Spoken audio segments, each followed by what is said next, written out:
The story begins with Freddy, an adorable old man who works as a waiter to make a living. He has a best friend named Jason. They both work together and get along very well as if they were grandfather and grandson. One day while they were working, a very rude man calls Jason and tells him that he is not going to pay for the bill because he treated him very bad. So the manager decides to deduct the cost of the meal from his salary. Then Freddy tells him that he should concentrate and think how to beat his enemy as if it was war. That is why he leaves his wallet and waits for the guy to take it. When he leaves, he intercepts him and tells him to give him back his wallet. If he doesn't, he will report him to the police. He also tells him that he is missing 40,001. That is the amount that had been deducted from his friend for the meal that he didn't pay. This is what Freddy meant by being bold and cunning to defeat your enemy. Then when they are about to leave, his daughter calls him and gives him the terrible news that his wife has just passed away. He goes to see her and says goodbye to her. He tells her that they will meet again soon. After her funeral, he tells his friend that it is time to start with his plan because now his wife is resting in peace and his children already have a family. He has already fulfilled all his responsibilities and it is time to settle debts with his past. It turns out that he had a very detailed plan that he had been fine-tuning for many years. His targets were traitors who had helped the Japanese army during their invasion, but were now considered heroes of Korea. So before setting his plan in motion, he records a video where he says that he has a brain tumor and suffers from Alzheimer's, but the memories of his dark past are still clearer than ever.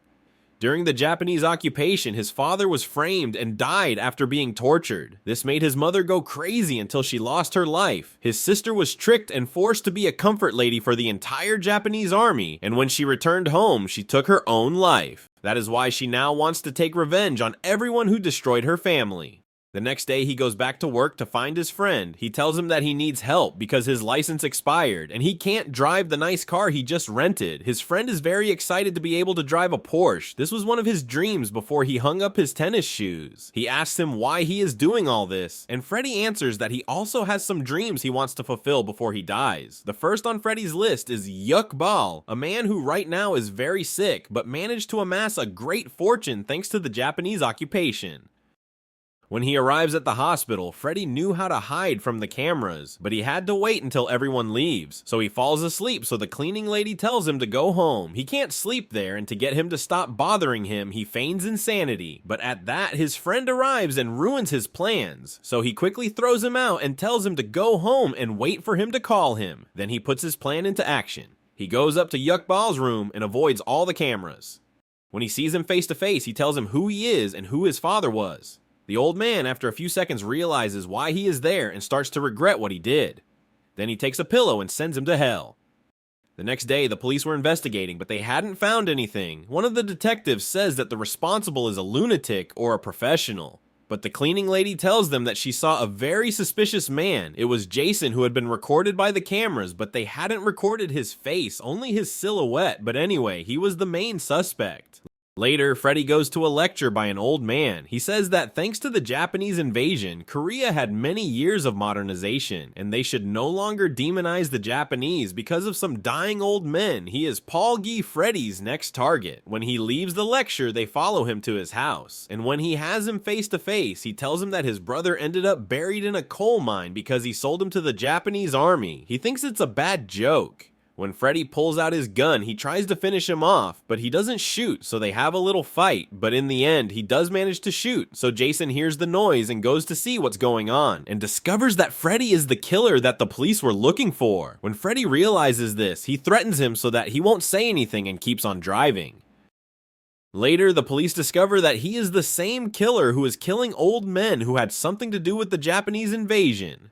Then Freddy wakes up in his friend's house, and when he confronts him, Freddy tells him that it is his fault for not waiting in the car as he had told him, but to calm him down, he tells him not to worry, that the image they have of him is not very clear and they cannot identify him, and that some loan sharks arrive who wanted to collect the debt that Jason had. Freddy tells them to calm down, but today's thugs no longer respect the elderly, so he goes out and breaks the glass of his car, and when one of them comes out, he beats him up, but he didn't want any trouble, so he offers to pay for the glass and also his friend's debt. In exchange, he only asks him to give him a week's time. The loan shark accepts, and they leave peacefully. Then Jason decides to take him to the police to confess everything, but Freddy threatens him with the gun and tells him that if he gives him away, he will be responsible for the deaths and will rot in prison. So he better propose him to keep helping him, and in a week, he himself will give himself to the police and give him all the money he had saved all his life. Then he tells him why he is doing all this. It turns out that in the past, they all had something to do with the death of his family. His friend asks him how many more are left on his list, so he tells him he only has 3 left. He gets upset because he thinks they are too many people and feels bad for them. For his next victim, he had to pretend to be the doctor he had just killed. Later, we learn that Jason's father had suffered an accident at the company of Kim Bohai, one of the men who was on Freddy's list. Then there was a very important party where Japanese characters were going to meet. The police knew that the killer would probably infiltrate to hunt down his next victim.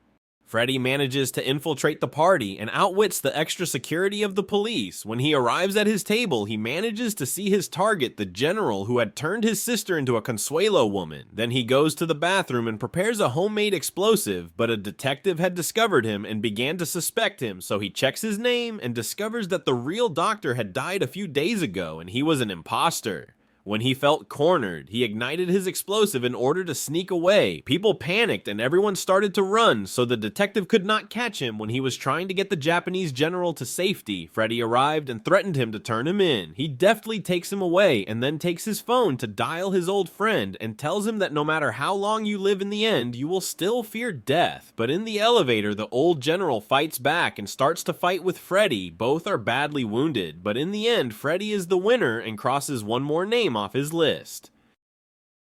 When the detective arrives alone, he finds the general dead. Freddy had disappeared, but was too badly wounded to flee, so he calls his friend to go rescue him. The police close the place, so no one can leave, but he manages to get his friend to rescue them, and when they were near the door, the officer realizes and tries to stop them, but it was too late and they had managed to flee.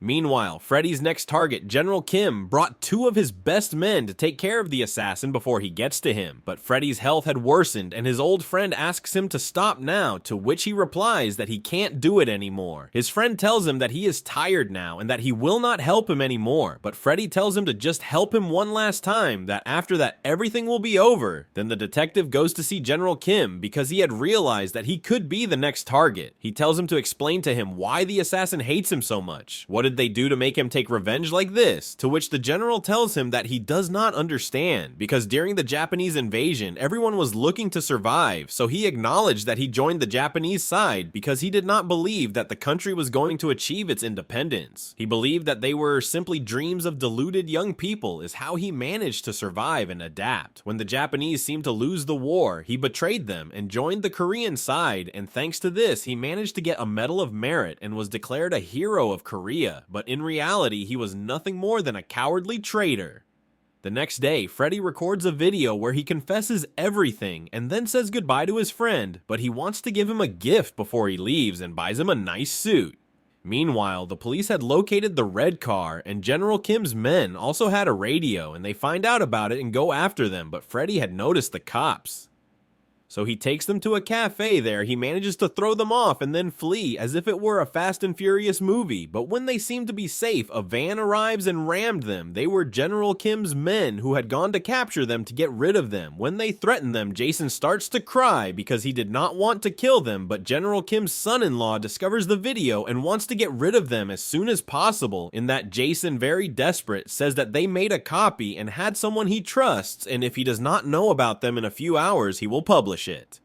Then one of the men goes with him to check. There he tells him to hand over what Freddy gave him. He plays along because he thinks he wanted the money. Then the thug believes him and starts a pitched fight. Then he realizes there was no copy and tries to kill Jason, but the loan shark attacks the thug from behind and gives him a fatal blow. Meanwhile, Freddy uses his military skills to free himself and leaves his custodian wounded. General Kim's son-in-law is furious and tries to finish him off, but after a hard fight, Freddy arrives to save him. When he sees how his friend is left, he tells him it's time for him to finish his mission and stop suffering because of him. So he gives him the tape and says goodbye to him. He then goes to see his last target, but suffers an accident on the way, and due to his illness, he forgets who he is and what that important mission was, but a couple picks him up and tells him they will take him home, but he doesn't know where he lives or where he wanted to go. Then he sees his hand and his tattoos there. He starts to remember what he had to do. It turns out there was a tribute to General Kim, and all the veterans of the war were invited, including Freddy, who was a well-known sergeant. General Kim gives a speech of bravery, honor, and patriotism, but Freddy knows that everything that comes out of his mouth are lies. So he stops and goes to the stage, and a man stops him because he suspects him, but it turns out that he should receive a Medal of Merit, so he apologizes and lets him pass. After they put his medal, Freddy pulls out a gun and threatens him. Everyone is very surprised, even the general who no longer recognized him. That tells him his name and his sisters, and finally he understands everything. It turns out that when he was a general, the Japanese demanded that he send women to war to satisfy the Japanese army, but no woman would volunteer if they found out they would be used in that way. So General Kim proposed that they trick them by telling them that they would work in a Japanese factory where they would earn money and serve the Japanese army. It is then that we learn that Freddy's sister was General Kim's fiancée, and she decided to go because he convinced her that nothing bad would happen to her. After that, he asks her to tell everyone the truth about what happened in the war. General Kim agrees, and they finally realize what kind of man he was. After admitting that he was a bad man, he tells her that Freddy was also a bad man because he also joined the ranks of the Japanese army to be able to survive. Then he ends his life and was ready to remove the last name from his list, which happened to be himself, because during his youth he had joined the Japanese army in order to survive. He even had a new name, and when he told his sister, she couldn't stand the sadness of seeing that her brother had become part of the army that made her suffer so much. That is why now it was his turn, and he also wanted to take his own life because he could not forgive himself for having betrayed his sister when she needed him the most. But at that moment, Jason arrives and tells him that if he really wants justice, he must be punished for his crimes and not take the easy way out and pay for what he did according to the law of the country he helped to found. Hearing this, Freddy feels very guilty and decides to do the right thing, so he is arrested and sent to prison. Sometime later, we learn that General Kim and other soldiers were removed from the cemetery where they buried the heroes of the war for having been part of the Japanese army and are now considered traitors. We also see that Freddy's condition had worsened, but he still remembered his dear friend. Before saying goodbye, he asks him to be kind to everyone and to take good care of himself. Here ends this story. Thank you very much for watching it until the end. If you liked it, don't forget to like it and subscribe to the channel so you don't miss any video.